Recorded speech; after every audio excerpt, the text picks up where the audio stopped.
nggak masalah ya seperti ini ya, Ya, daripada apa? tengah-tengah dia uploadnya lambat terus kita putus-putus nanti diskusi kita malah nggak enak jadinya ya.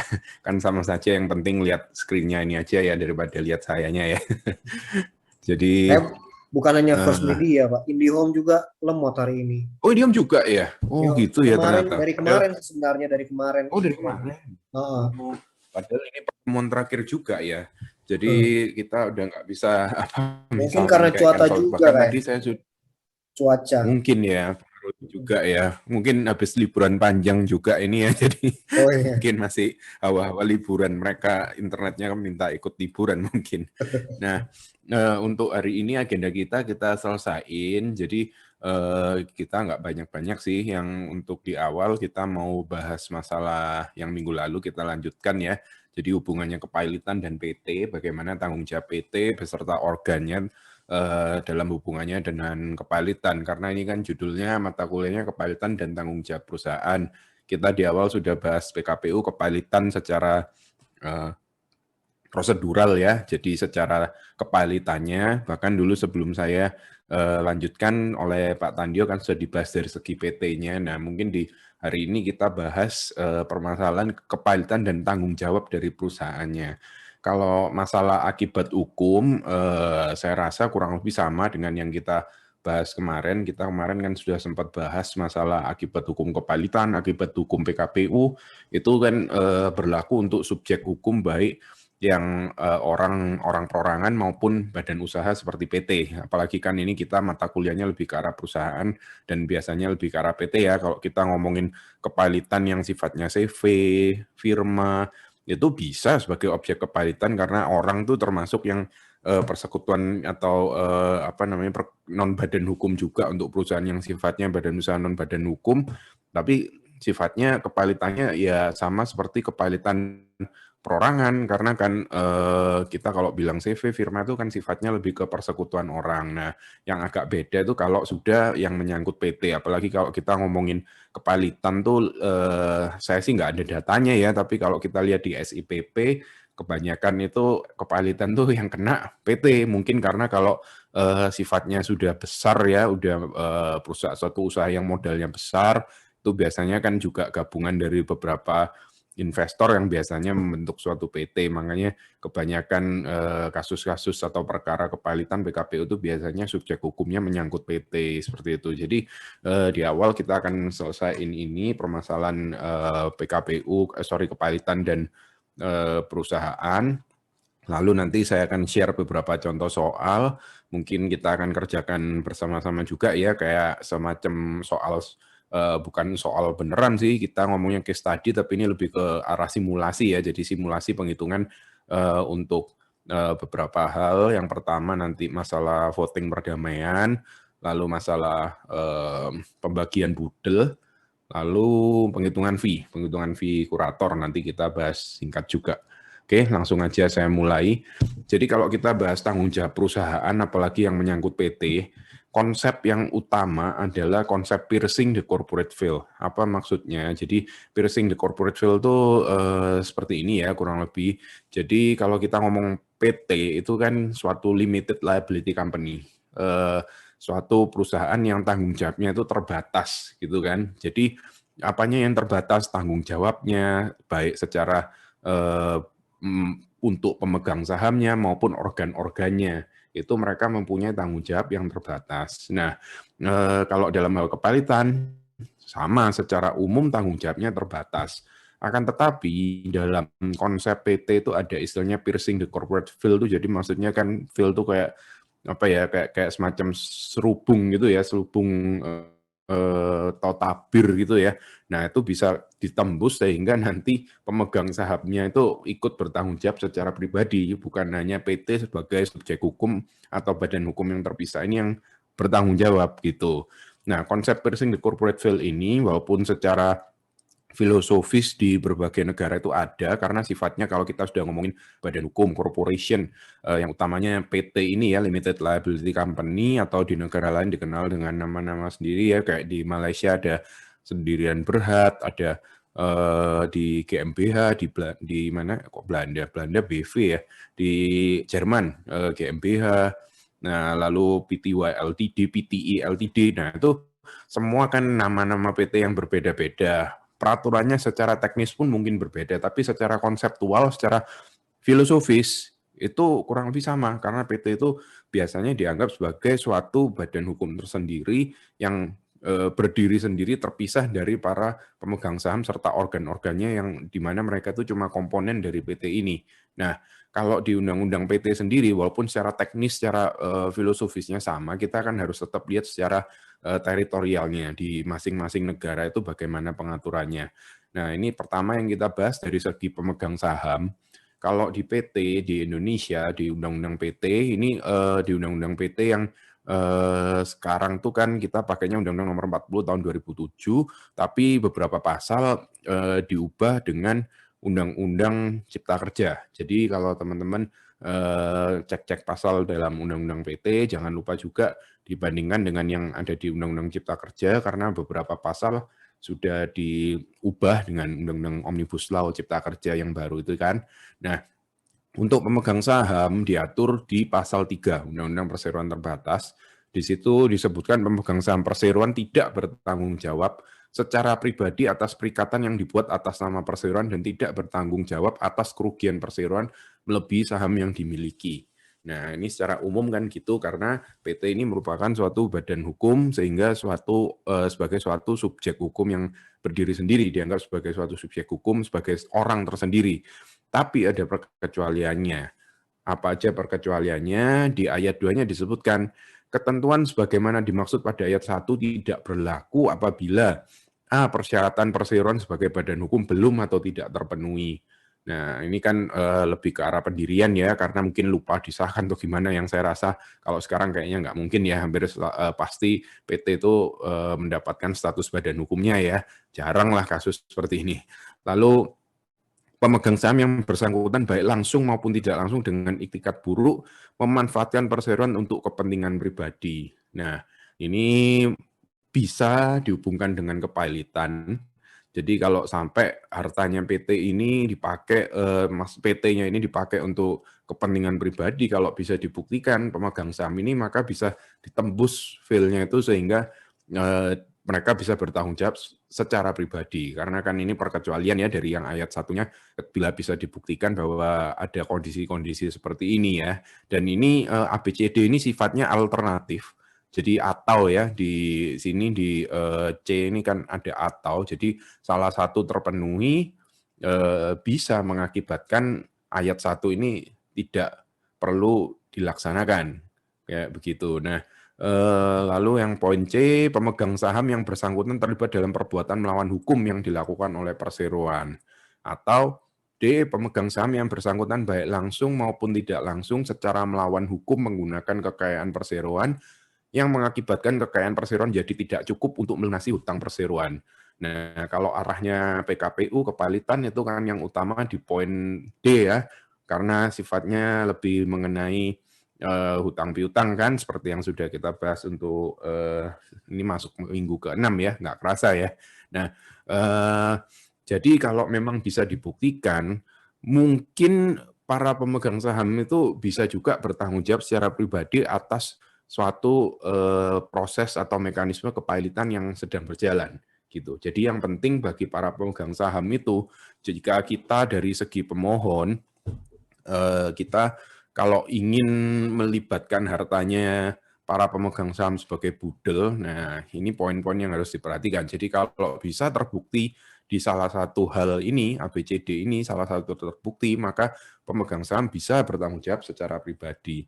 Nah ini kalau nggak salah, ini mungkin bidangnya Pak Garfield ya sebagai tax consultant ya.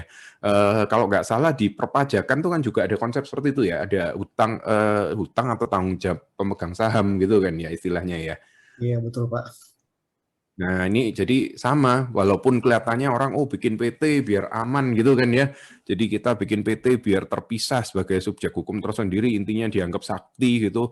Ya memang sih relatif susah kadang dibuktikan, batasannya sampai gimana, sampai dengan dianggap itu perbuatan melawan hukum atau bukan untuk kepentingan pribadi. Jadi biasanya sih bakal kalau misalkan sampai ke proses seperti ini ya, ada gugatan seperti ini, pasti masuknya ke pembuktian ahli, audit segala macam. Karena kalau kita ngomongin PT, keuangan itu kan sifatnya sudah bukan secara apa ya, kita multidisiplin ya istilahnya ya. Jadi dari segi keuangannya, dari segi pembukuannya, accountingnya, semuanya akan dilihat gitu. Nah, tapi yang utama yang hubungannya dengan kepailitan adalah di pasal 3 ayat 1 dan ayat 2 yang poin D ini. Ya mungkin ABC juga, tapi kalau dalam hal kepailitan mungkin yang lebih ke arahnya utang piutang, makanya D ini yang paling utama gitu ya. Nah, itu kalau untuk pemegang saham. Di penjelasannya ini tertulis juga dalam hal-hal tertentu tidak tertutup kemungkinan hapusnya tanggung jawab terbatas tersebut apabila terbukti terjadi hal-hal yang disebutkan dalam ayat ini. Lalu tanggung jawab pemegang saham sebesar setoran atas seluruh saham yang dimiliki kemungkinan hapus apabila terbukti antara lain terjadi pencampuran harta kekayaan pribadi. Di sini dijelaskan, jadi ada pencampuran harta kekayaan pribadi pemegang saham dan harta kekayaan perseroan. Jadi dimungkinkan bahwa para pemegang saham ini bisa bertanggung jawab secara tidak terbatas. Jadi mirip seperti firma atau sekutu aktif dalam suatu PT, suatu CV atau seperti usaha dagang ya. Jadi sifatnya bisa bertanggung jawab secara pribadi. Jadi ada pencampuran antara harta kekayaan pribadi dan harta kekayaan perseroan. Sehingga perseroan didirikan semata-mata sebagai alat yang dipergunakan pemegang saham untuk memenuhi tujuan pribadinya sebagaimana dimaksud dalam huruf B dan huruf D. Ya, tapi pertanyaan saya dalam prakteknya, ya justru ini kan seringnya tujuan utama ya, justru untuk memisahkan agar apa namanya ya memang namanya kepentingan pribadi ya. Kita kalau ngomong PT memang untuk cari profit, tapi ya balik lagi kalau itu bisa dibuktikan, kalau memang para pemegang sahamnya terbukti melakukan perbuatan melawan hukum apa sesuai yang diatur itu, maka dimungkinkan ada istilahnya tanggung jawab secara pribadi dari para pemegang saham. Nah, kalau terkait dengan tanggung jawab secara organ, kita nggak cuma ngomongin pemegang saham, tapi direksi dan Dewan Komisaris pun bisa bertanggung jawab secara pribadi. Nah, di sini kita konsep yang harus diperhatikan adalah fiduciary duty dan sama piercing the corporate veil-nya. Intinya, kalau kita membahas piercing the corporate veil untuk direksi dan komisaris, selama intinya mereka itu bisa dibuktikan bahwa menjalankan perseroan terbatas, menjalankan PT-nya sesuai dengan fiduciary duty-nya, maka mereka tidak bertanggung jawab secara pribadi. Nah, tapi sekarang pertanyaannya fiduciary duty untuk direksi dan komisaris itu dasarnya atau standarnya bagaimana kan gitu. Fiduciary duty itu secara umum adalah tanggung jawab untuk loyalty-nya dan best effort-nya suatu organ perseroan seperti direksi atau komisaris dalam menjalankan PT tersebut gitu. Jadi standarnya mereka bagaimana, apa saja suatu kriteria yang harus dipenuhi agar mereka itu dianggap tidak menjalankan PT tanpa fiduciary duty, istilahnya gitu ya. Nah, kalau untuk direksi dan komisaris, standarnya berbeda. Jadi mungkin untuk detailnya bisa dicek di pasalnya Undang-Undang PT terkait direksi dan komisaris. Nah, kalau direksi itu standarnya lebih ke itikat baik dan itikat baik, saya kok lupa, bentar, saya buka undang-undangnya aja sekalian. Itikat baik, pokoknya kalau komisaris itu harus disertai pula dengan kehati-hatian. Nah, kalau untuk direksi, kebalik. Jadi kalau untuk direksi, itikat baik dan kehati-hatian untuk kepentingan dan sesuai dengan maksud dan tujuan perseroan. Jadi bisa dicek di pasal 97 yang ayat 5 huruf ya ini ABC yang terutama di B untuk fiduciary duty-nya. Jadi standarnya itu yang berbeda antara komisaris dan direksi. Kalau direksi itu itikat baik dan kehati-hatian. Kalau untuk komisaris itu itikat baik, kehati-hatian, dan penuh tanggung jawab. Jadi yang utama standarnya di 3 itu. Itikat baik dan kehati-hatian. Kalau untuk komisaris ada, bentar, kalau komisaris ada tambahannya itikat baik, kehati-hatian, tanggung jawab dalam menjalankan tugas pengawasan. Jadi kan karena tujuannya kan berbeda ya, kalau direksi kan lebih ke arah pengurusan yang sehari-hari, menjalankan PT itu sebagai perwakilan kepanjangan tangannya dari PT, kalau fungsi pengawasan dan nasihat kan oleh komisaris. Nah, jadi di situ standarnya yang utama itikat baik, kehati-hatian, penuh tanggung jawab untuk kepentingan perseroan dan sesuai dengan maksud dan tujuan perseroan. Jadi kalau sudah memenuhi unsur-unsur itu, maka mereka tidak bertanggung jawab secara pribadi. Intinya kurang lebih seperti itu kalau menyangkut direksi dan Dewan Komisaris. Untuk detailnya bisa dicek di pasal 97 dan 104 untuk direksi, dan untuk Dewan Komisaris di pasal 114 dan 115 ya. Nanti ini penjelasannya jangan lupa dicek juga kalau ada, saya lupa sih, saya ingat saya nggak ada sih penjelasannya. Tapi bisa dicek pasal-pasalnya ini yang terkait dengan piercing di corporate veil bagi direksi dan komisaris. Nah, lalu untuk lebih lanjutnya bisa dicek juga ketentuan pidana yang terkait dengan kepailitan, dan ada beberapa pasal yang menyangkut juga untuk organ-organnya. Jadi direksi komisaris itu diatur di pasal 396 sampai pasal 405 Kitab Undang-Undang Hukum Pidana. Jadi di pasal-pasal ini diatur tanggung jawab pidana bagi pihak-pihak yang terkena kepailitan, atau juga bagi perusahaan, bagi organ-organ yang menjalankan perusahaan itu bagaimana tanggung jawabnya dari segi pidana. Kita selama ini kalau berbicara kan lebih ke arah perdatanya ya, tapi kalau dengan kepailitan ada juga tanggung jawab secara pidana, jadi unsur-unsurnya bagaimana bisa dicek di pasal 396 sampai 405 Kitab Undang-Undang Hukum Pidana. Lalu yang terkait dengan perseroan lagi dalam kaitannya dengan kepailitan. Jadi dalam hal ada suatu proses kepailitan, di situ dimungkinkan suatu PT itu bisa berakhir dengan pembubaran. Nah, kita dulu waktu di pertemuan-pertemuan awal kan sempat bahas masalah going concern. Jadi walaupun suatu perseroan terbatas itu sudah apa ya istilahnya sudah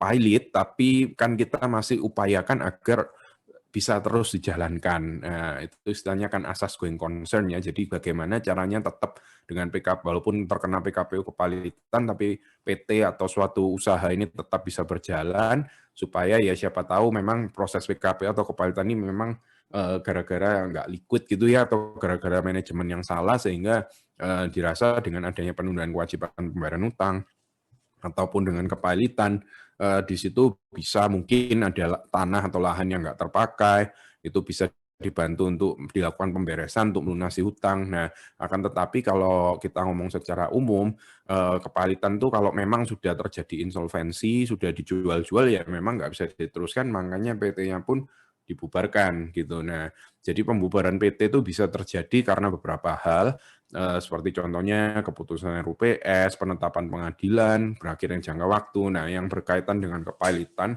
ini kapan hari sempat kita bahas kilas ya, waktu kita bahas kepalitannya.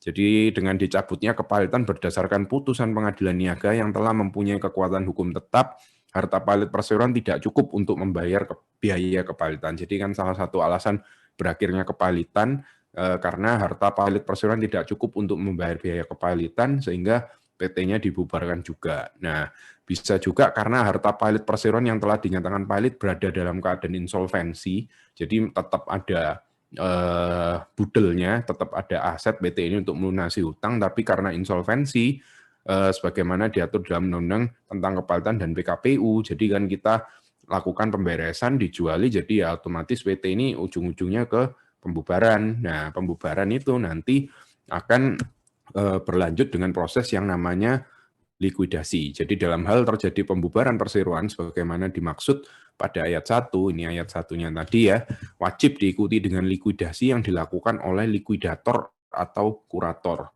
Nah, kalau kita ngomong likuidasi dan kepalitan itu banyak orang yang mensinonimkan mungkin ya. Jadi PT-nya itu likuidasi gitu karena nggak bisa bayar utang. Nah, itu yang benar likuidasi atau kepalitan ya. Dua hal itu merupakan dua hal yang berbeda ya, jadi bisa aja memang masuk ke likuidasi langsung, tapi ya bisa aja di awal mungkin dari kepalitan, jadi kepalitannya berangkatnya likuidasi itu dari kepalitan, karena kalau kita ngomong likuidasi semata-mata bisa saja likuidasi ini datangnya dari pembubaran PT secara RUPS, jadi mungkin PT ini sudah nggak bisa diterusin, nggak jalan, ya udah kita RUPS, kita setuju, kita bubarkan, masuk ke proses yang namanya likuidasi. Nah, mana yang lebih baik antara likuidasinya antara kepalitan dan likuidasi biasa dari segi RUPS? Nah, kalau secara garis besar kurang lebih sih ya prosesnya sih kita yang penting adalah kepentingan para pihak ketiga. Jadi dalam proses likuidasi biasa pun aja tetap ada pengumuman koran, ada penjualan untuk kreditor dulu.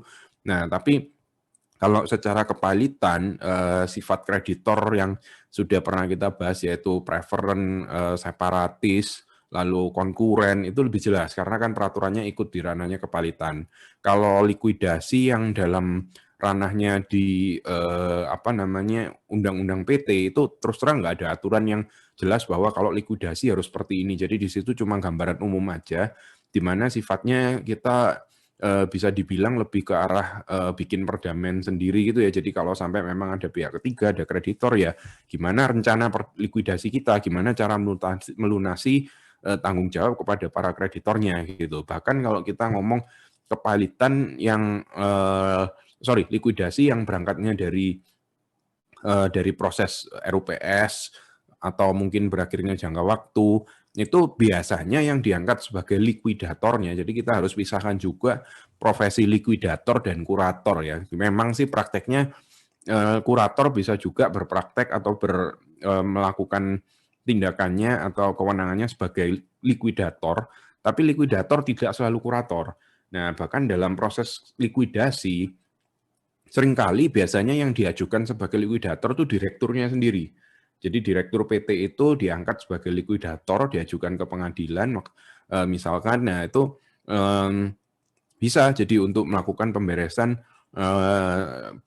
untuk pembubaran dalam rangka pembubaran PT itu tadi. Jadi tidak harus oleh kurator, tidak harus ada profesi sendiri. Memang sih ada beberapa rekan-rekan seprofesi, jadi dari advokat yang punya biasanya ini sih cuma sertifikasi ya, bukan gelar atau SK atau disumpah secara tertentu gitu, bukan. Jadi ada pendidikan lanjutan, biasanya istilahnya itu pendidikan untuk profesi likuidator. Biasanya mungkin kalau lihat nama-nama orang yang ada gelarnya CLI, jadi Certified Liquidator. Nah, CLI itu mereka mengambil, ya kayak saya sendiri kan ada CLA ya, jadi itu yang Certified Legal Auditor. Nah, kurang lebih ya sama seperti itu, jadi ngambil kayak semacam apa ya itu istilahnya ya, ujian kompetensi ya untuk diangkat sebagai profesi likuidator. Akan tetapi nggak harus juga proses likuidasi ini dijalankan oleh seorang certified liquidator, karena certified liquidator itu cuman ya sertifikasi secara swasta saja, jadi bukan seperti kurator yang memang diangkat oleh menteri dan diatur oleh undang-undang gitu kan ya. Nah, kalau profesi misalkan yang konsultan hukum pasar modal itu kan juga memang diatur oleh Undang-Undang Pasar Modal dan peraturan perundang-undangan terkait pasar modal ya. Jadi memang profesi penunjang pasar modal itu ada yang konsultan pajak, ada yang notaris, ada yang konsultan hukumnya. Nah, itu kan memang diatur ya. Kalau likuidator nggak diatur sih oleh undang-undang. Jadi direkturnya sendiri aja boleh diangkat gitu. Tapi biasanya kadang memang dipilih yang punya sertifikat likuidator, padahal ya sertifikatnya itu cuma secara swasta aja dan itu bukan suatu kewajiban ya. Beda kalau memang profesi yang diakui oleh undang-undang gitu ya, atau yang memang diangkat dari atau disumpah oleh pemerintah gitu ya, itu kan beda lagi. Kayak konsultan haki. Nah, itu kan memang ada peraturannya di undang-undang yang terkait kekayaan intelektual seperti merek, seperti paten, itu kan memang disebutkan bahwa kuasanya adalah konsultan haki. Nah, kalau likuidator nggak harus ya kita angkat dalam tanda kutip likuidatornya gitu. Nah, kurang lebih seperti itu kalau dari segi kepilotan dan perseroan terbatas ya. Ini sudah slide terakhir kan ya.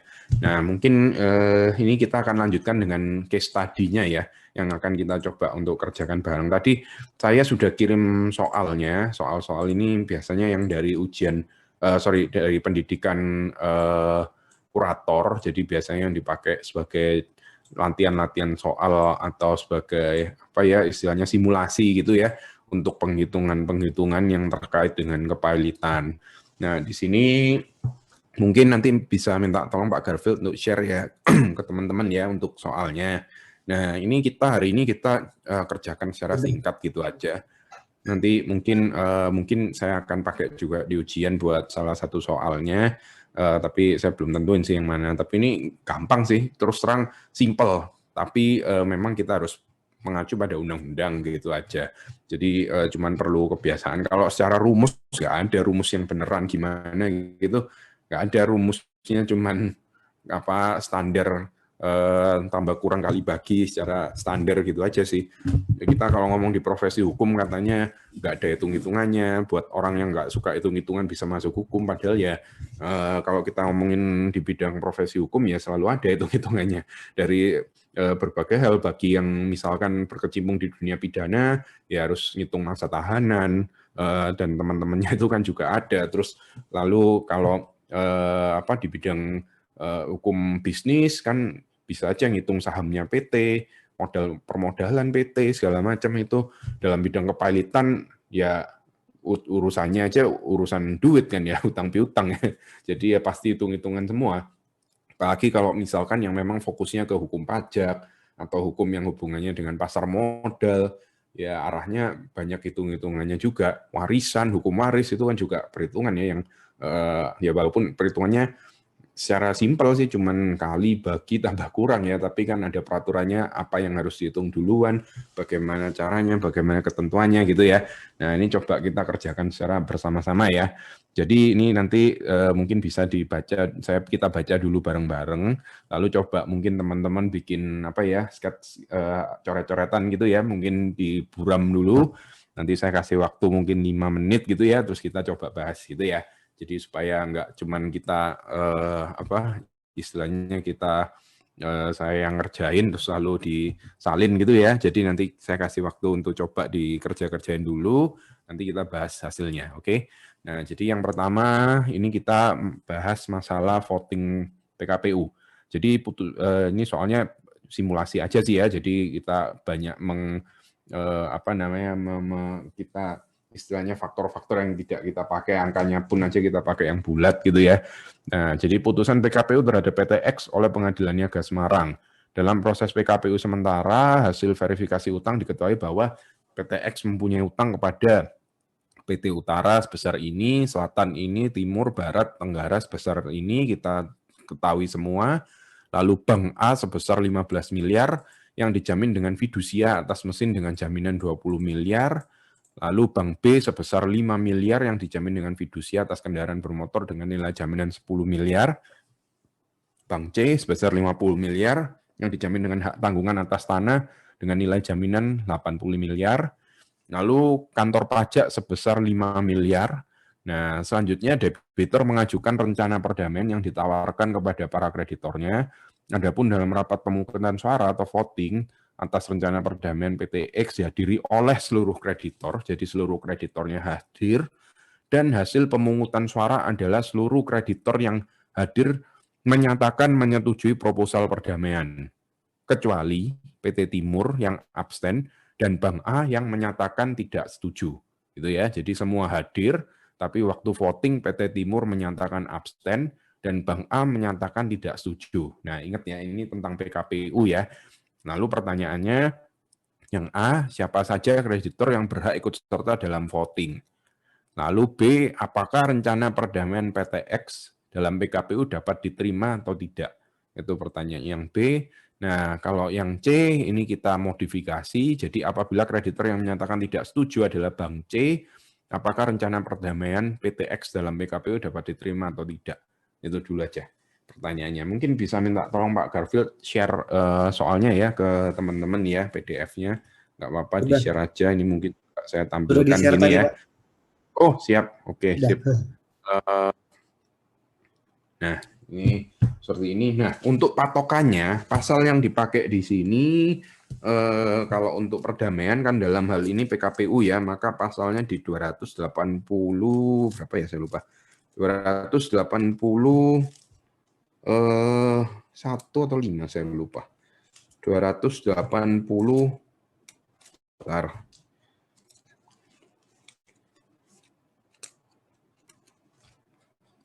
281. Ya. Jadi untuk patokan pasalnya di pasal 281 Undang-Undang Kepalitan dan PKPU. Jadi cuman simpel di pasal 281 ayat 1 huruf A dan huruf B itu kriteria yang harus dipenuhi dalam acara voting untuk PKPU ini, untuk rencana perdamaian dalam PKPU. Oke, saya kasih 5 menit gitu ya mungkin ya. Coba tolong dikerjakan, nanti kita 5 menit lagi kita bahas jawabannya. Oke? Oke, Coba siap. dulu aja. Siap.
Ya, ini kita coba kerjain bareng-bareng ya. Ini mudah-mudahan saya pasang video, mudah-mudahan nggak putus-putus ini. Jadi biar lebih enak kita kerjain bareng-bareng ya. Jadi gimana teman-teman? Sudah sempat coba ngitung hasilnya nggak? Gimana hasilnya? Sudah Coba sih. bareng-bareng aja ya langsung ya. Oke. Jadi untuk pertanyaan A, kita harus ingat ya kalau ini ranahnya di ranah PKPU ya. Jadi siapa saja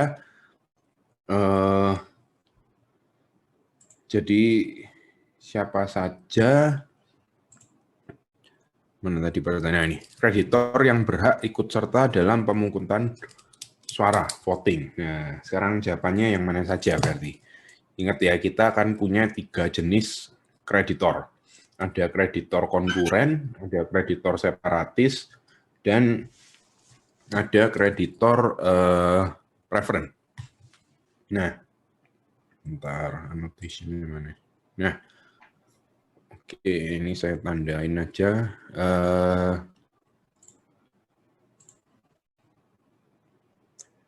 Jadi kalau dalam hal PKPU, maka yang boleh ikut voting kreditor yang separatis dan konkuren, ya.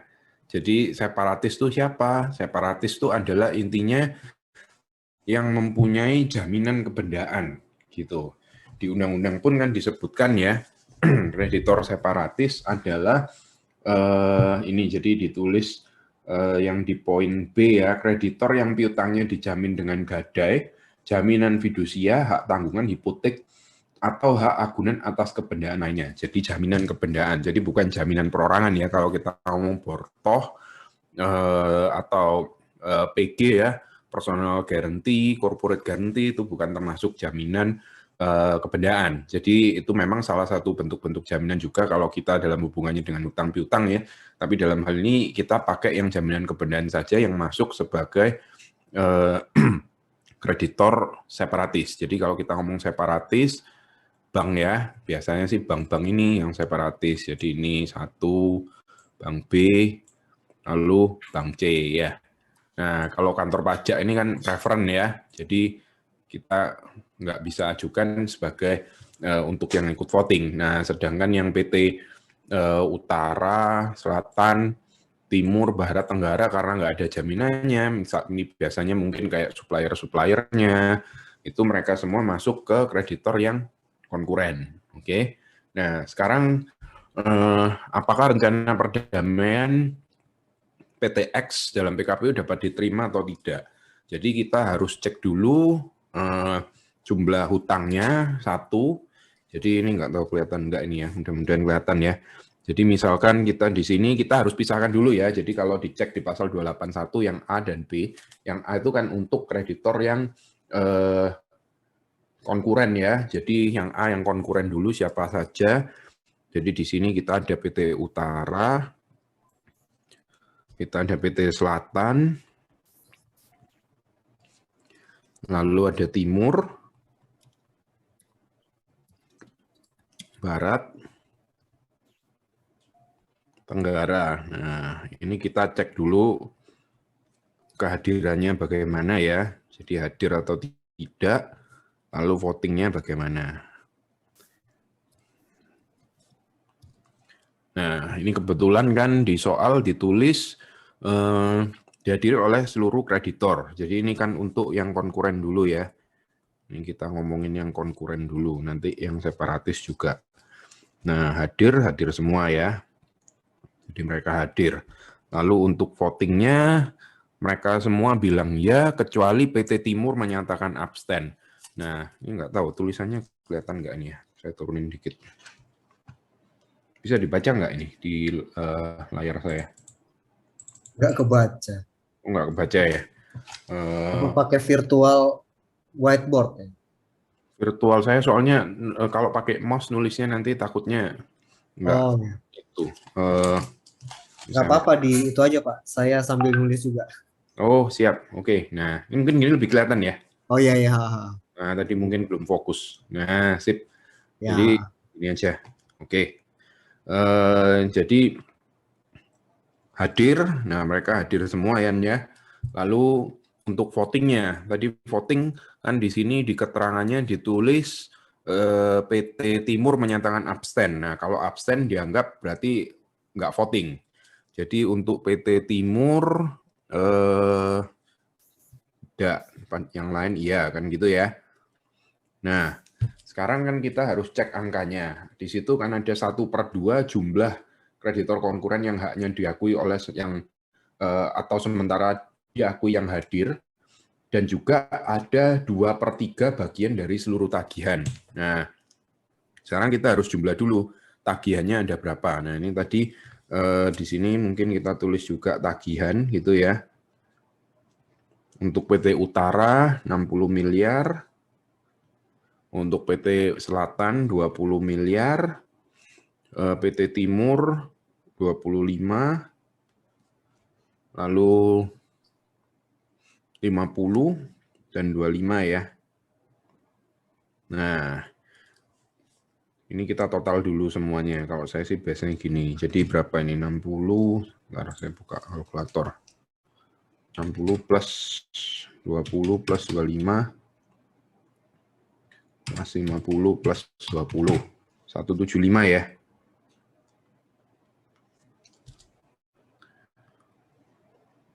Satu 60, 20, 25 PTO ini salah, ini 25.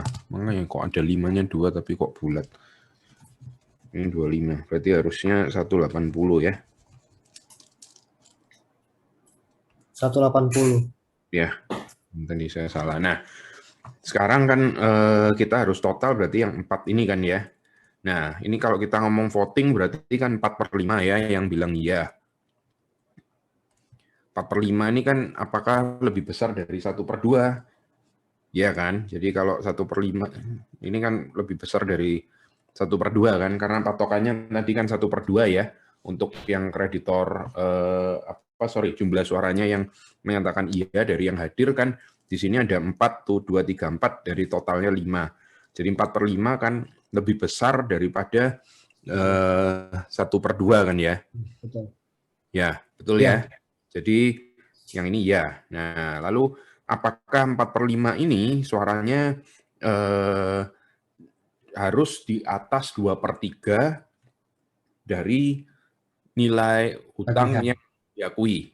Jadi kita harus cek ini totalnya 60, 20, 50 sama 25.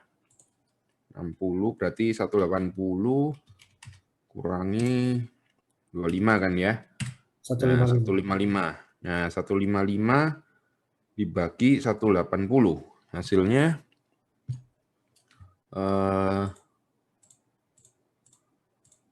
86 sekian persen kan ya. Bener ya? Ya. Nah, ini apakah di atas 2/3? Kalau 2/3 itu kan berapa? 66 berapa? 67% lah, anggap aja gitu ya. Berarti kan ini juga sudah di atas. Nah, ini jadi sudah lebih besar daripada 67% kan gitu ya. Jadi 2/3 suara. Jadi untuk yang konkuren oke kan. Nah, tapi di sini harus diperhatikan di pasal 281 itu di sebelum huruf B, jadi di akhir huruf A kan dan ya. Jadi konsepnya di sini kumulatif. Jadi harus dipenuhi antara yang punyanya separatis dan konkuren. Jadi nggak bisa konkurennya oke, separatisnya nggak oke, perdamaian diterima. Dan poinnya harus dipenuhi semua. Jadi baik dari jumlah votingnya yang di sini, baik ini kalau misalkan sudah oke tapi jumlah suaranya nggak memenuhi ya, jadi misalkan 4/5, tapi ternyata 4/5 itu cuma 2% dari 2, sehingga di bawahnya 67%, mungkin banyak yang bilang iya tapi jumlah utangnya yang cuma 10 juta, 2 juta, 3 juta, sedangkan yang satu yang ada utangnya 100 M gitu misalkan ngomong nggak setuju dengan proposal perdamaian gitu ya. Nah, itu nggak bisa. Nah, sekarang kalau kita lihat yang untuk separatisnya ya, jadi separatis di situ kan ada Bank A, Bank B, dan Bank C. Nah, Untuk Bank A, Bank B, dan Bank C, ingat yang dilihat itu nilai utangnya ya. Jadi di sini kalau sampai ada yang nilai jaminan itu cuma jebakan Batman ya. Jadi jangan dianggap itunya ya. Nah, hadir enggak? Mereka sama-sama hadir. Lalu tagihan. Sama sih caranya. Jadi mereka hadir semua, ya. Lalu untuk votingnya, yang Bank A Tidak setuju. menyatakan tidak setuju. Nah, jadi kan 2/3 ya, yang di sini. 2/3 apakah sama 1/2 besar mana? Kan masih besar 2/3 ya. Jadi ini masih oke ya. Nah, terus habis itu sekarang jumlahnya. Jumlah tagihannya ada 15 miliar, lalu ada 5 miliar dan 50 ya. Nah, ini berarti kalau ditotal kan 70 miliar. Sekarang 2/3-nya ini tadi yang enggak kan ini ya. Jadi 55/70. Nah, ini apakah lebih besar atau lebih kecil dari 60? Lebih besar. Masih lebih besar ya, 55/70, angkanya 8. masih 78, berapa gitu kan ya. Ya. Nah, ini berarti masih 78% lah, kepencet segitu. Nah, berarti ini kan masih lebih besar ya. Jadi kalau ini iya, yang atas ini iya, untuk punyanya konkuren oke, yang angkanya juga sudah merepresentasikan oke, yang ini juga oke, maka proposal perdamaiannya diterima. Oke, jadi caranya voting seperti itu ya. Ada yang bilang otak saya nggak nyampe. Nanti mungkin nggak apa-apa. Nanti mungkin belajar sama Pak Garfield ya. Mungkin Pak Garfield udah nanti mungkin diresapi lagi. Nanti coret-coretannya Bapak boleh difoto ya Pak ya. Oh boleh. Biar kita resapi Pak. Biar kita renungkan. Mestinya sih dasarnya cuman pasal itu aja. Jadi pasalnya pokoknya intinya suaranya yang voting yang bilang iya itu harus di atasnya 1/2. Nah, dari suara yang bilang iya ini kan dari 1, 2, 3, 4 ini ya. Oh, sorry, nggak kelihatan. Nah, intinya ya cuman ini. Nah, jadi dari 1, 2, 3, 4 ini angkanya berapa, kita total. Nah, itu kalau angkanya mewakili lebih besar dari 2/3 dari jumlah keseluruhan hutang, ini kan jumlah keseluruhan, itu masih iya. Gitu. Jadi kurang lebih patokannya cuman itu aja kalau untuk ngitung ngitung voting gitu. Jadi angkanya setengah sama 2/3. Ingat patokannya kalau untuk PKPU yang dipakai kreditor konkuren dengan separatis. Kalau untuk kepailitan yang dipakai cuma kreditor yang konkuren. Separatisnya nggak ikut-ikut. Karena kalau dalam hal kepailitan, si separatis kan sudah mempunyai hak untuk menjual sendiri ya. Itunya ya, jaminan-jaminannya ya. Jadi makanya di situ dianggap sudah tidak diperlukan untuk ikut ke dalam proses perdamaian gitu. Karena toh nanti perdamaian nggak terjadi, masuk kepailitan, ya yang separatisnya otomatis kan sudah punya hak untuk menjual gitu. Nah, ini nanti mungkin yang C bisa dicoba dikerjakan sendiri ya. Apabila kreditor yang menyatakan tidak setuju adalah Bank C, apakah rencana perdamaian dapat diterima atau tidak ya. Jadi nanti diganti yang di poin sini saja, nanti Bank C bagaimana. Nah, kalau misalkan Bank C ini dengan suara kayak ini sih kalau prediksi saya nggak bisa ini. Jadi 50, 15, iya 20/70, iya di bawahnya 67%. Bank C besar soalnya 50 miliar. Ya, Bank C angkanya besar. Nah, walaupun 4 poin ini sudah iya, lalu di sini juga iya ya, kan karena masih di atas setengah ya, tapi kalau waktu dicek di nilai tagihannya ini, komponennya ini nggak memenuhi, ya nggak bisa diterima perdamaian ini, walaupun cuma satu aja yang bilang enggak gitu, karena komponennya itu tadi jumlahnya yang voting, berapa yang hadir yang menyatakan iya harus di atas setengah, lalu yang menyatakan iya itu kalau kita total jumlah hutangnya harus mewakili di atas 2/3 dari keseluruhan yang hutang yang hadir itu tadi. Patokannya cuma di situ ya. Nanti Ayo tanya dong Pak. Ya, gimana? Ini caranya pasti harus kayak gini Pak. Soalnya Yola ada nyari sendiri. Jawaban intinya sama sih Pak. Yang nomor 3 juga nggak bisa, nomor 2 itu sah masih bisa gitu. Nggak Apakah apa-apa. Ini tapi caranya beda. gimana caranya? Nggak bisa dijelasin, Pak. Cuma Yolanda yang mengerti. Ya nggak masalah. Diskusi Pokoknya kan. intinya ya ini kan metodenya orang kan sendiri-sendiri ya. Maksudnya gimana menjabarkannya gitu kan. Ya. Nah, tapi kalau hasil akhirnya sama ya nggak masalah gitu. Jadi kalau saya sih biasanya saya jabarkan begini kan soalnya supaya tahu siapa yang hadir, votingnya bagaimana. Kalau misalkan tinggal dilihat gitu aja terus ya selama bisa dijelaskan pokoknya ngerti konsepnya karena konsepnya kan simpel ya, cuman setengah 2/3 itu tadi sih. Jadi kalau sudah ditemukan itu iya oke atau ini yang enggak ya sudah, intinya kalau satu aja enggak intinya sudah enggak tercapai gitu. Jadi nggak apa-apa walaupun caranya beda selama bisa dipertanggungjawabkan sesuai dengan pasal 281 ya nggak masalah gitu. Karena pokoknya secara konsep ya dari pasal 281 itu tadi gitu. Pak Michael, ini berarti persetujuan setengah dan mewakili 2/3 ini harus ya, bukan pilihan ya. Bukan, jadi Bukan pilihan istilahnya ya, harus. kumulatif. Jadi dan. Iya. Jadi bukan atau. Jadi kalau kita Iya. pakai atau kan, oh yang ini oke, yang separatisnya nggak oke, kita lanjut kan gitu ya. Nah, kalau di sini sifatnya dan. Jadi kalau ya ini contohnya tadi kita memang sih belum kita kerjakan ya, tapi kalau kita bikin yang Bang C ini kan kita dari semua yang hadir yang satu abstain yang nggak menyetujui cuman Bang C, tapi ya tetap tidak bisa dicapai perdamaiannya karena tidak sesuai dengan komponen yang di pasal 281 itu tadi. Gitu. Nah, itu yang utama ya kalau untuk di penghitungan yang untuk PKPU. Lalu yang untuk nomor 2 nanti mungkin bisa dikerjain sendiri ya. Ini untuk kepalitan lebih gampang sih. Kalau untuk kepalitan ini lebih mudah karena memang ya cuman konkurennya aja. Jadi si separatis sudah nggak ikut-ikut lagi di sini. Nah, lalu kalau untuk yang nomor 3 ini penghitungan budel.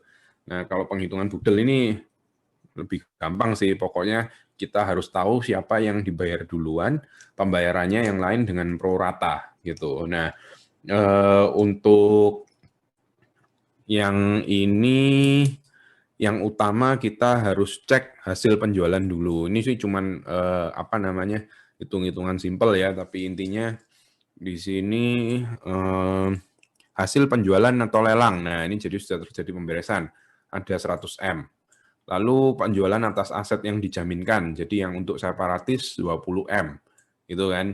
Nah, terus ada hutang buruh, ada untuk kantor pajak sebesar ini. Lalu ada hutang-hutang yang lain, PT 12, PT 34, 56, dan seterusnya. Ini kan ya. Nah, gimana cara pengerjaannya? Jadi untuk itu ya kita total aja 100M, terus habis itu ditambah hasil, kalau ini kita harus pisah ya, jadi ini untuk yang lelang aset yang tidak dijaminkan ya, jadi yang no jaminan, misalkan non jaminan, nah terus sama yang jaminan ya, nggak kelihatan ya.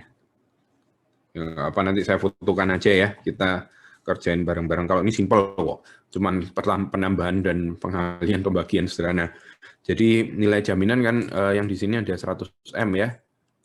Nah, terus yang di sini kan ada yang barang jaminan 20M kan gitu ya.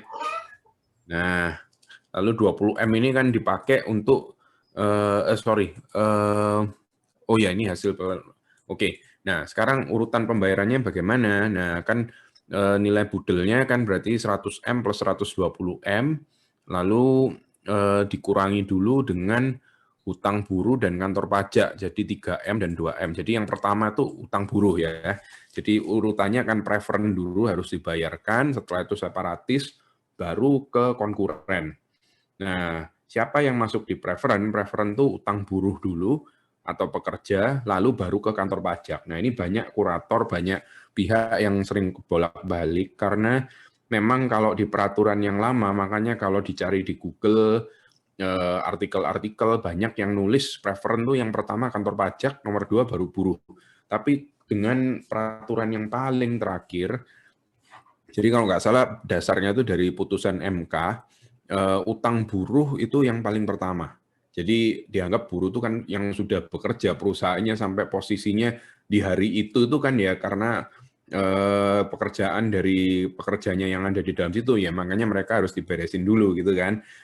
Secara apa ya filosofisnya itu seperti itu. Kalau dari pajak mereka bilangnya karena pajak itu negara. Jadi untuk kepentingan negara makanya harus didahulukan gitu. Nah, tapi kalau di dalam kepalitan kita dasarnya pakai putusan MK yang terakhir itu utang buruh yang didahulukan. Jadi yang dibayar dulu, jadi kita punya 120M dikurangin berapa itu berarti?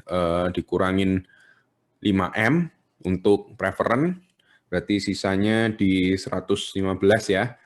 115 lalu dikurangi lagi bener ya 120 kurangin 5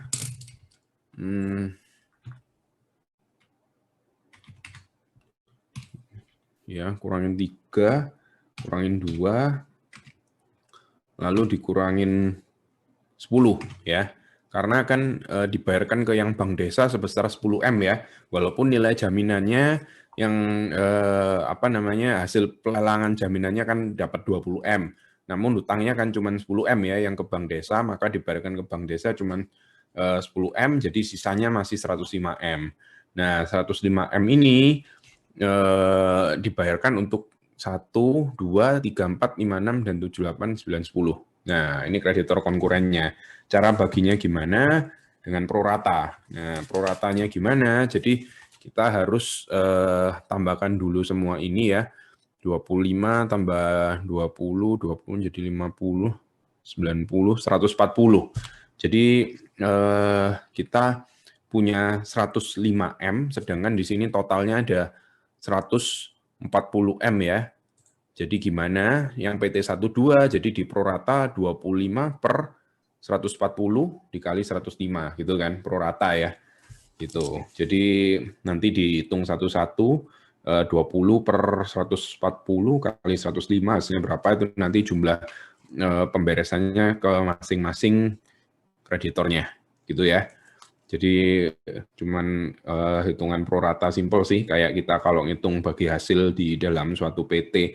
Cuman bedanya di sini kita harus dulukan dulu yang preferen baru ke separatis, terakhir baru ke konkuren yang kita prorata gitu ya. Oke. Lalu kalau ini nanti mungkin dicoba-coba sendiri ya, nanti coret-coretan saya kasih juga kok.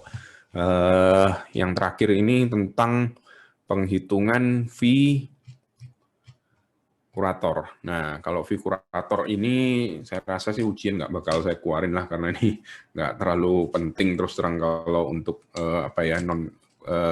ini biasanya kalau di ujian kurator selalu ditanyain, kalau untuk di mana namanya praktek pun aja memang walaupun ada dasar hukumnya ini untuk nilai maksimumnya aja dan di praktek biasanya kadang ya ditentuin gitu aja jadi ini berapa fee-nya ya udah gitu nanti dibikinin putusannya dikeluarin sama hakim pemutusnya hakim pengawasnya biasanya.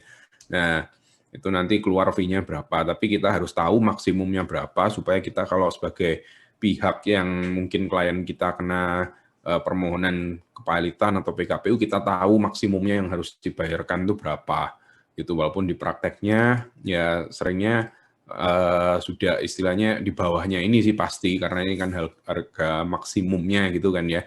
Nah untuk dasarnya bisa dicek sendiri aja jadi ini kita nggak perlu bahas detail ini saya rasa nggak terlalu relevan juga sih.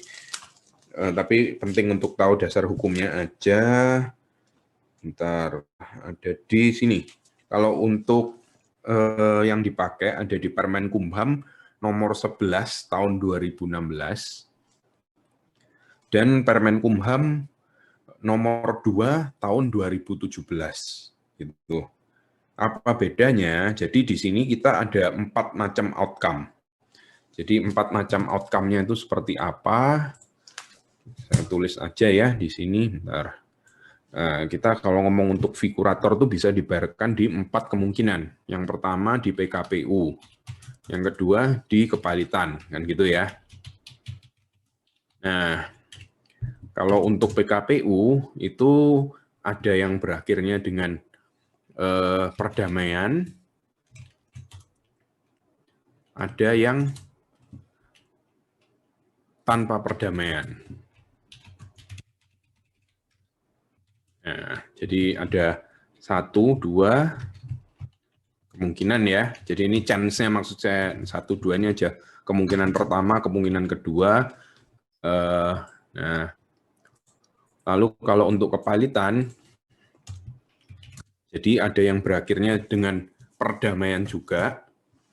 Jadi misalkan di awal langsung di permohonannya nggak melalui PKPU langsung ke kepalitan. Nah, di situ kan bisa juga berakhir dengan perdamaian. Bisa juga kepalitan yang berakhir dengan pemberesan. Gitu. Nah, untuk secara dasar hukumnya, kalau untuk PKPU itu dasarnya di Permen Kumham nomor 2 tahun 2017. Jadi kalau untuk yang damai itu kita pakai 5,5% dari nilai utang. Nah, ini yang penting. Jadi nilai utang, karena di sini kan belum ada budel ya. Jadi yang dipakai patokannya adalah nilai utangnya. Nah, kalau tanpa perdamaian justru dapatnya lebih besar, 7,5%. Gitu, 7,5% kali nilai utang. Itu dasarnya di Permen Kumham yang nomor 2 tahun 2017. Nah, kalau untuk kepilitan, di sini ada 2, yang perdamaian atau pemberesan, gitu ya. Nah, jadi untuk perpalitan yang pakai pemberes, kita bahas yang pemberesan dulu aja, perdamaian dulu aja. Untuk perdamaian, itu dasarnya yang di Permen Kumham nomor 11 tahun 2016.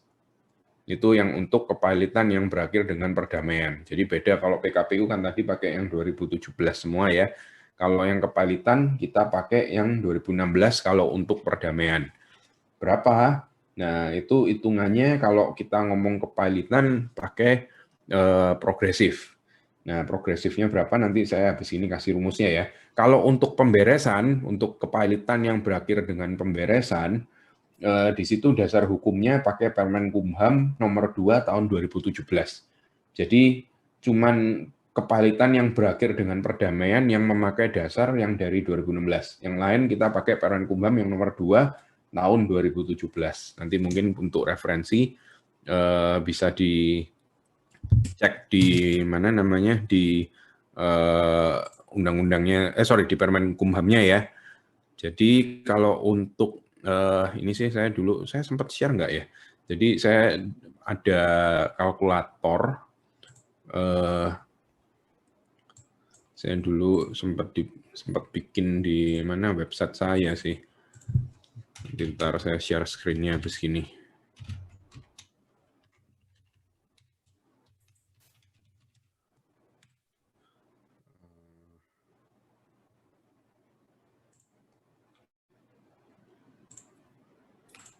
Nah, ini jadi bisa dilihat linknya di sini.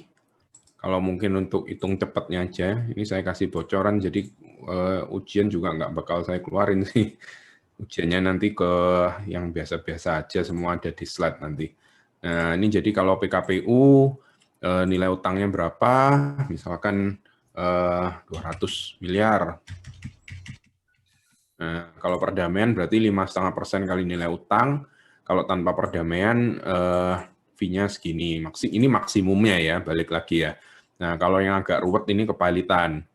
Jadi kepalitan kalau berakhirnya dengan perdamaian, itu yang dipakai nilai utangnya.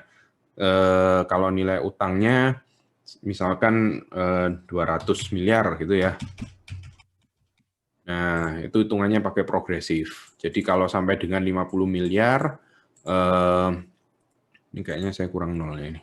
Intinya kita progresif. Kalau sampai dengan 50 miliar, kita pakai 5%, lalu 3, 2, 1.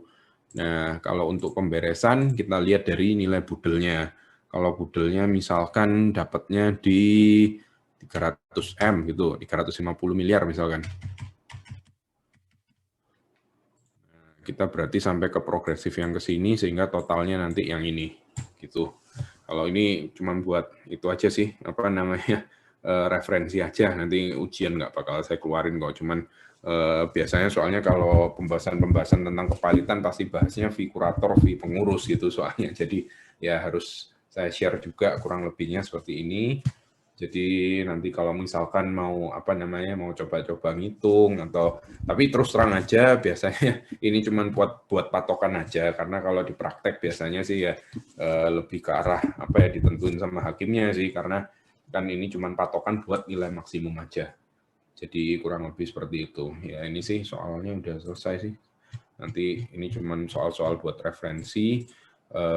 Nanti mungkin yang perlu dilihat-lihat lebih lanjut yang cara penghitungan voting ini ya, karena ini yang biasanya poin utama sih, karena kalau kita ngomong PKPU tuh ya yang diutamain ya voting ini, baik di kepalitan pun awalnya kalau yang berangkatnya langsung dari kepalitan juga kita ngomonginnya masalah voting duluan, kalau memang sudah nggak ada perdamaian baru ke pemberesan, ya kurang lebih seperti itu.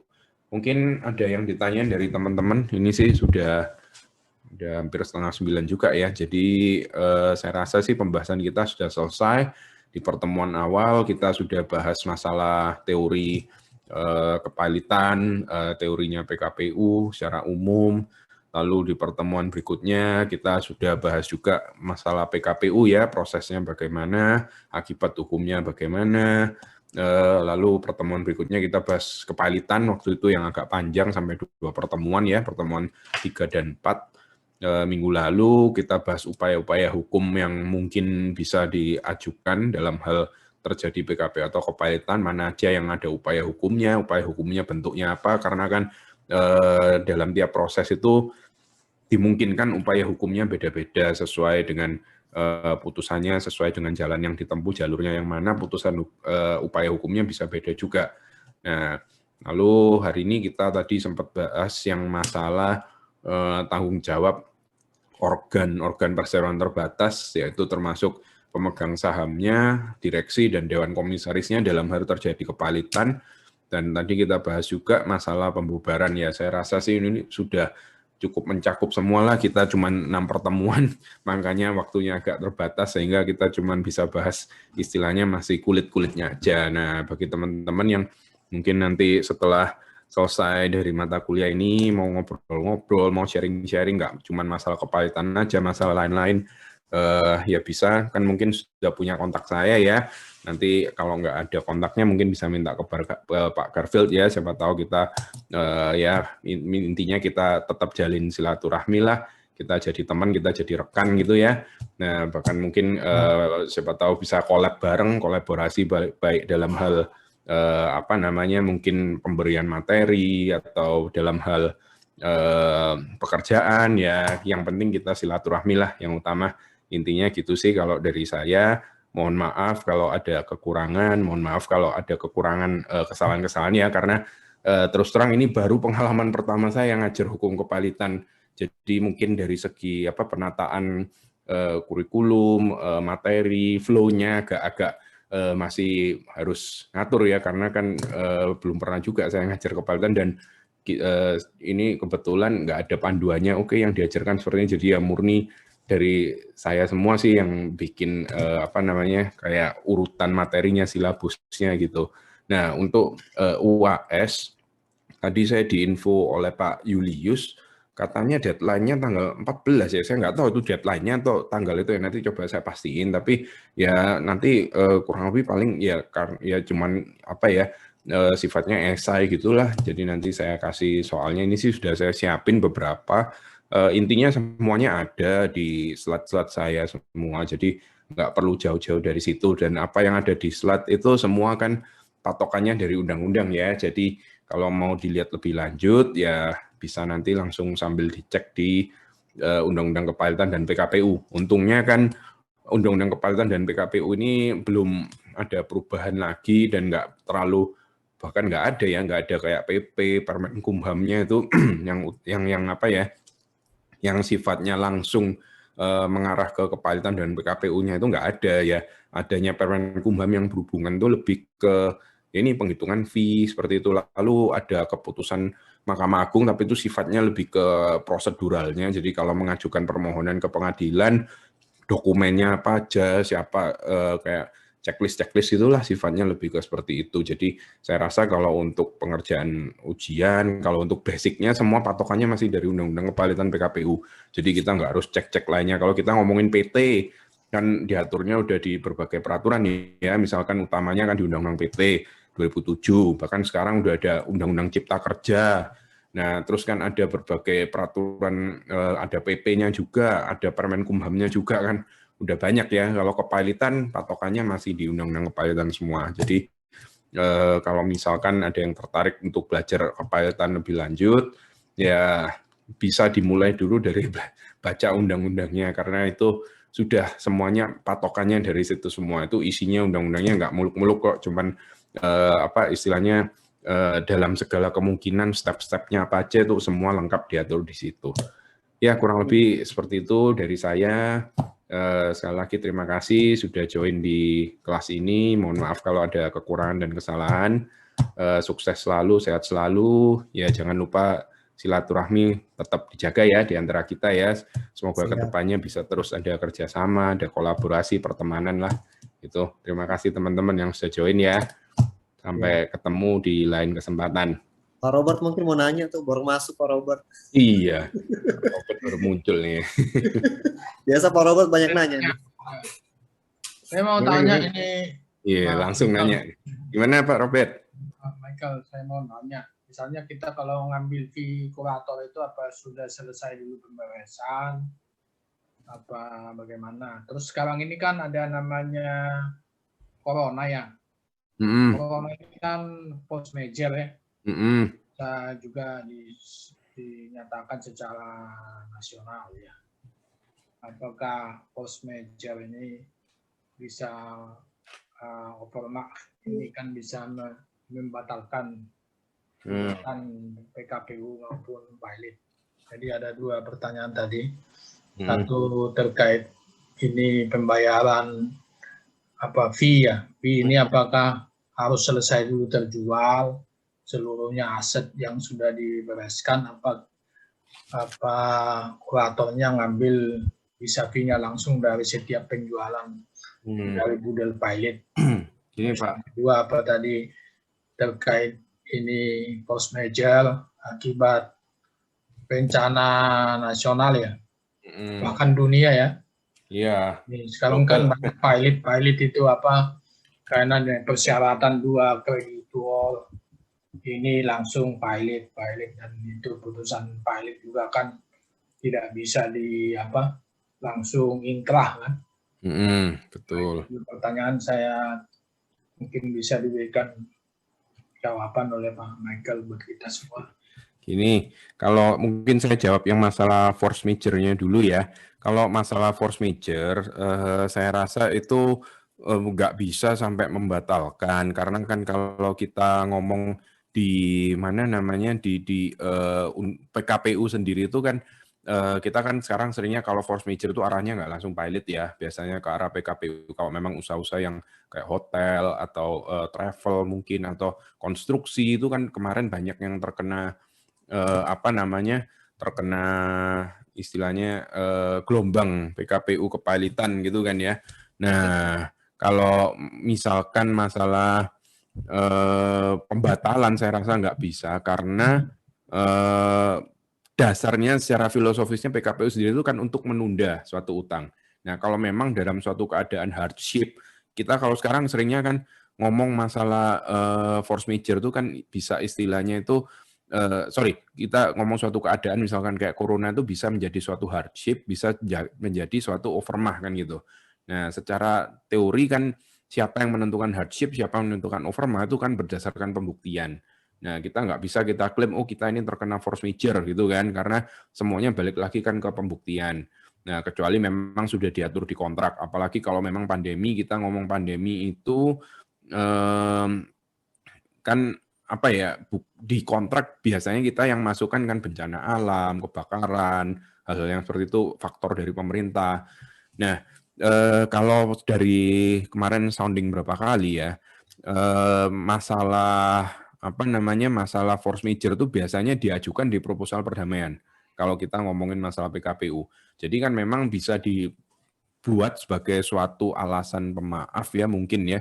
Jadi di mana di situ nanti disebutkan bahwa kita itu memang lagi terkena force major, jadi kita minta restruktur, misalkan kita baru bisa bayar di 2 tahun kemudian atau 3 tahun kemudian. Nah, itu nanti diajukan di PKPU. Kalau memang secara voting disetujui, ya nanti terjadi suatu terjadi suatu perdamaian yang di situ bisa ada pengesahan. Nah, kalau sudah disahkan ya nanti yang diikuti dasarnya dari homologasinya itu. Kurang lebih seperti itu, Pak Robert. Kalau yang masalah overma. Jadi saya rasa itu nggak akan membatalkan suatu PKPU atau kepalitan, tapi di situ kalau memang diajukan sebagai dasar untuk proposal perdamaian mungkin bisa disetujui oleh para kreditor. Karena kan di sini sifatnya menyangkut semua kreditor gitu. Jadi bukan cuman ke satu kreditor aja, walaupun syaratnya 2 kreditor dan 1 utang yang jatuh tempo dan dapat ditagih gitu kan. Makanya di situ kan mekanismenya balik lagi diarahkan ke votingnya seperti itu, sudah ada mekanismenya. Dan biasanya salah satu cara yang diajukan tuh kan minta di restruktur atau minta haircut kan gitu, karena kita lagi kondisinya susah ya minta diskon gitu. Jadi kita misalkan ada hutang 100M ya kita bayar aja 70M gitu, 50M ya mungkin beberapa sudah mau menerima. Karena prakteknya pun dari beberapa kenalan klien yang kemarin kapan hari sempat kita represent juga, dari mereka rata-rata dengan kondisi PKPU gini ya kalau bisa tetap menerima pembayaran walaupun cuma 40-50% mereka nggak masalah, karena dianggap ya sudah kita korbankan aja margin kita, profitnya, tapi kita tetap balik apa ya istilahnya nilai modalnya itu kuncinya itu ya, supaya kita bisa puterin lagi daripada para supplier, para kreditor-kreditor yang konkuren ini nggak dapat apa-apa gitu. Jadi ya itu semua nanti masuknya di proposal perdamaian gitu. Dengan nasabah pun juga seperti itu. Beberapa perusahaan asuransi, kemarin kan banyak asuransi yang kena juga, tapi saya nggak tahu tuh apakah sampai putus. Tapi biasanya yang diajukan perusahaan asuransi, investasi, biasanya juga seperti itu. Karena nggak bisa membayar, kondisi ekonomi lagi jelek, ada gagal bayar, maka diajukan proposal perdamaian. Nah, proposal perdamaiannya biasanya itu jadi ditunda, kita minta tetap kita akan lunasi semua utangnya, tapi kita bisa lunasinya secara cicilan dan kita undur mestinya yang sudah jatuh tempo sekarang atau akan jatuh tempo tahun depan kita minta restruk jadi 8 tahun, 10 tahun. Nah, kalau disetujui ya itu nanti yang dipakai untuk dasar pelunasannya gitu Pak Robert. Kalau masalah fee gini, jadi kalau kita ngomong fee itu yang dibayarkan ke kurator, kita kan harus ngomong ke masalah, kita harus pisahkan dulu ya ke pengurus dan kurator. Kalau pengurus itu dibayarkannya di akhir proses PKPU. Nah, jadi kalau setelah ada proposal perdamaian atau nggak ada proposal perdamaian, itu nanti baru ditentukan juga berapa fee-nya. Biasanya kalau ada proposal perdamaian pun nanti terakhir fee-nya berapa. Nah, dari situ kalau sampai terus ada istilahnya cekcok gitu ya, nggak setuju fee-nya berapa, nah, proses perdamaian itu bisa masuk ke kepalitan karena dianggap tidak bisa memenuhi fee untuk pengurusnya itu tadi. Itu kalau untuk PKPU. Nah, kalau kita ngomong ke apa namanya ke pemberesan ke arah kepalitan, nah di situ kita biasanya ada istilahnya itu biaya jasa atau biaya untuk penjualan. Nah, di situ biasanya dari aset yang dijual. Kalau sudah laku, biasanya di situ dihitung yang buat kuratornya berapa dengan cara progresif itu tadi. Jadi bukan menunggu sampai prosesnya selesai semua. Kadang soalnya dengan menjual berapa aset gitu aja kan nggak harus dijual semua juga gitu kan. Jadi kita appraise dulu nanti semua, setelah itu baru kita perhitungkan. Jadi biasanya fee-nya itu tetap diperhitungkan di awal juga. Jadi bisa dibilang bahkan beberapa orang bilang ya kurator itu bisa dianggap kayak preferennya juga karena kan memang dijamin oleh undang-undang juga gitu. Bedanya kalau si separatis konkuren kan memang nggak ada jaminan. Kalau misalkan konkuren kan memang nggak ada jaminan sama sekali ya. Kalau separatis kan ada yang jaminan kebendaannya. Nah, kalau preferen seperti pajak seperti tenaga kerja atau upah buruh itu. Nah, itu kan memang secara undang-undang diatur. Jadi mereka yang harus dilunasi dahulu gitu, walaupun tanpa kayak kalau misalkan kita ngomong jaminan kebendaan kan memang secara asasnya kan memang mereka sudah mendapat dari jaminan kebendaannya itu tadi, mereka punya hak gitu kan. Jadi sesuai yang diatur oleh undang-undang tuh bisa dianggap ya walaupun bukan kreditor posisinya hampir mirip dengan preferen gitu.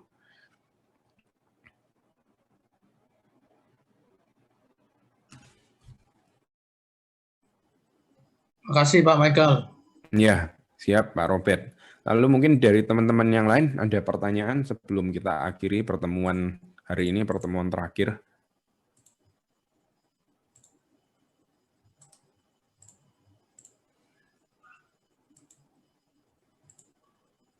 Ya, saya rasa udah nggak ada pertanyaan lagi ya. Ya mungkin kalau sudah nggak ada pertanyaan lagi, saya akhiri pertemuan hari ini ya. Ya seperti yang Berarti, tadi Pak, sempat. Ya. nanti Oh ujian ya siap. akhirnya Pak, maaf, berarti di modul semua Pak ya Pak? Nanti soal-soalnya semua Pak? Nah, saya tadi di WA oleh Pak Julius, katanya saya nanti diminta kirim soalnya ke Pak Julius gitu kan. Nah, kalau untuk bahan, semua sudah saya kirim ke Pak Garfield ya, nanti mungkin sudah di-share semua juga. Nah, kalau untuk soalnya yang ujian ya semua pasti ada di slide lah. Jadi saya nggak melenceng dari slide gitu. Pokoknya intinya patokan utamanya dari slide, kalau mungkin ada yang kurang, di slide itu kan saya biasanya tulis juga untuk dasarnya di pasal berapa.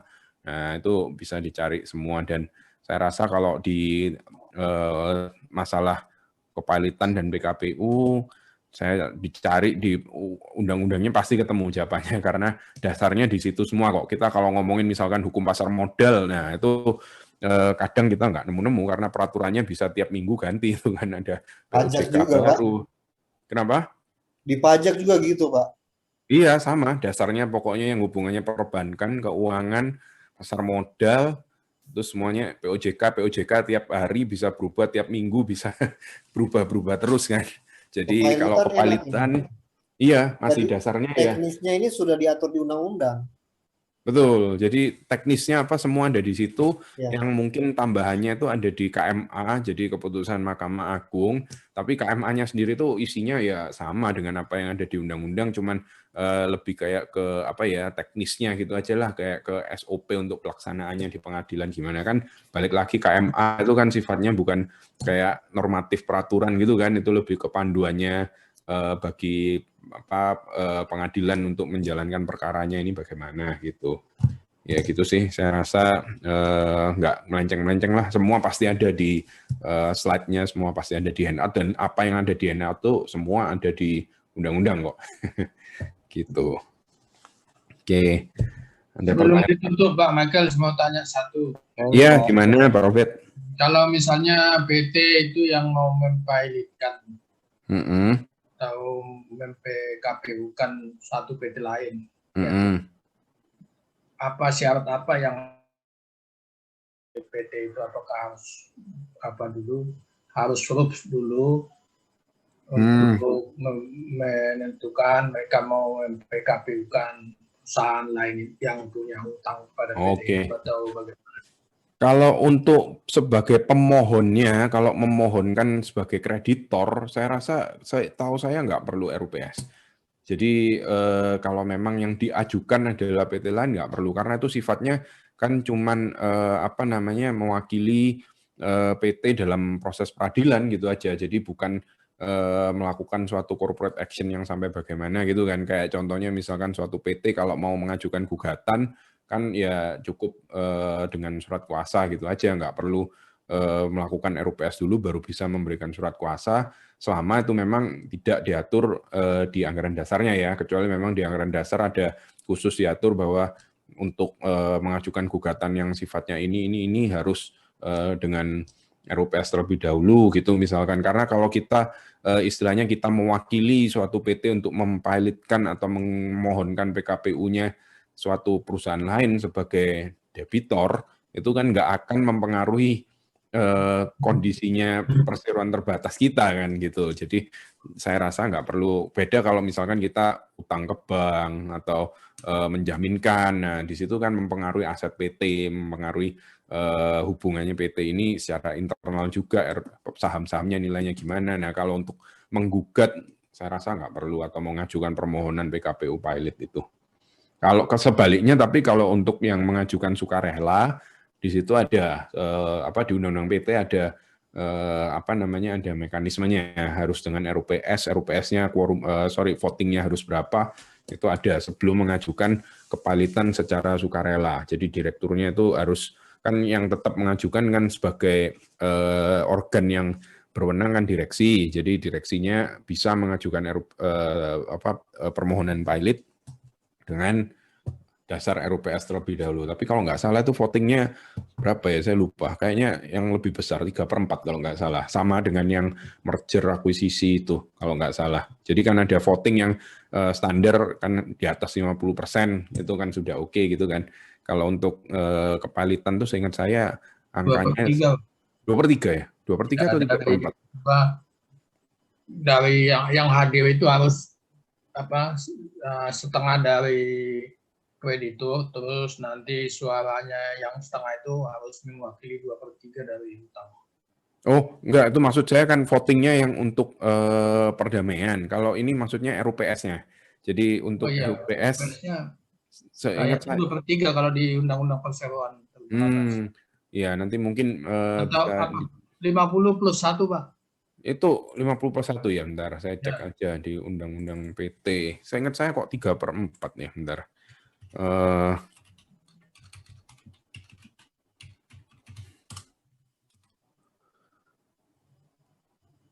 Ini di pasal 89 Undang-Undang Perseroan Terbatas. Jadi RUPS untuk menyetujui penggabungan, peleburan, pengambil alihan atau pemisahan pengajuan permohonan agar perseroan dinyatakan pilot, perpanjangan jangka waktu berdirinya dan pembubaran perseroan dapat dilangsungkan jika dalam rapat paling sedikit 3/4 bagian dari jumlah seluruh saham dengan hak suara hadir. Jadi 3/4, Pak. Nah, terus lalu yang berikutnya baru itu untuk quorumnya ya kalau nggak salah. Ya, lalu itu jadi dicek di pasal 89 ya. Itu ada 3/4, lalu keputusannya paling sedikit 2/3. Oh, ini untuk RUPS keduanya 2/3, betul. Jadi 3/4 sama 2/3. Yang 2/3 itu untuk RUPS kedua kalau nggak tercapai di RUPS pertama. Itu, Pak. Ini pertanyaan terakhir, Pak. Ya, terakhir ini, Pak ya. Ini kan satu perusahaan holding misalnya. Holding, dia punya banyak perusahaan, anak perusahaan lah. Perusahaan ini holdingnya kan dipilotkan misalnya. Otomatis kan saham-sahamnya banyak kan di anak perusahaan A, B, C, D gitu. Karena statusnya anak perusahaan ini, apakah itu hanya mengambil sahamnya doang atau juga melakukan pembebasan terhadap ini anak-anak perusahaan ini. Gini, Pak, kalau masalah kita ngomong yang pilot yang holdingnya kan ya. Nah, kalau yang pilot yang holding, balik lagi ke prinsipnya kepalitan itu apa? Kepalitan itu kan cita umum terhadap semua harta gitu kan. Nah, termasuk yang dianggap sebagai harta itu adalah saham. Nah, saham-sahamnya PT Holding ini di anak-anak perusahaannya. Jadi sahamnya itu bisa kalau kita ngomong sebagai budel dimasukkan bisa dan bisa juga dijual. Kalau mungkin memang kan mekanismenya dengan pelelangan gitu kan. Nah, nanti bisa juga terakhirnya dengan dijual bawah tangan sehingga dari situ bisa mendapatkan hasil untuk pelunasan. Nah, tapi yang sering jadi saya sering dengar juga orang-orang yang nggak tahu ini beneran atau gimana ya. Ada beberapa kurator tuh katanya memasukkan asetnya anak perusahaan sebagai budel. Nah, kalau itu saya rasa nggak benar. Karena kan sebagai PT itu walaupun anak perusahaan tapi kan berdiri sendiri-sendiri ya. Kayak misalkan manusia punya anak ya walaupun ayah sama anak tapi kan sendiri-sendiri subjeknya gitu kan. Ya nggak bisa dicampur langsung hartanya anaknya diambil gitu kan. Nah, yang nggak boleh itu seperti itu. Jadi kalau kuratornya terus nggak tahu memang sengaja atau nggak ngerti, jadi dimasukkan semua aset-asetnya yang dari anak-anak perusahaan ditarik, dijadikan ke budel pilotnya, holdingnya itu yang nggak boleh. Tapi kalau sahamnya boleh. Jadi misalkan PT A punya saham di PT B, kan gitu kan, punya 10 lembar saham lah katakan di PT B. Nah, terus 10 lembar ini nanti dijual supaya 10 lembar ini misalkan dibeli sama pemegang saham lain, hasil penjualannya itu dimasukkan ke budel untuk pemberesan bisa. Tapi mekanisme penjualannya ya harus memenuhi ketentuan yang ada di peraturan perundang-undangan. Nggak bisa langsung dijual gitu aja. Terima kasih Pak Mekan. Siap Pak Robert, terima kasih. Penjelasannya. Oke. Ya, saya kira udah selesai ya. Mungkin nggak ada pertanyaan lagi ya dari yang lain ya. Kalau misalkan mau diskusi lanjutan atau mau nanya-nanya, nggak masalah walaupun di luar perkuliahan ya. Mungkin kita bisa ngobrol-ngobrol, bisa nanti mungkin kalau misalkan mau ketemuan pun, mau ngopi-ngopi, ya nggak masalah. Nanti kalau saya memohonnya nanti saya minta. Siap, boleh Pak Robert. Nanti boleh. Saya tunggu ya Pak ya. Dan kasus kepailitan Pak Robert dilempar aja ke Pak Michael. Nah, tunggu gitu ya. Ya, nanti kita bareng-bareng lah kita sharing-sharing. Kita kerjasama, kolaborasi mungkin nanti. Yang penting kita pokoknya setelah kelas ini tetap silaturahmi gitu ya. Siap. Ya Pak Michael. Ya, siap. Oke, senang bisa ketemu dengan teman-teman baru. Jadi ya mungkin pertemuan ini sampai di sini ya, termasuk yang untuk semester ini ya.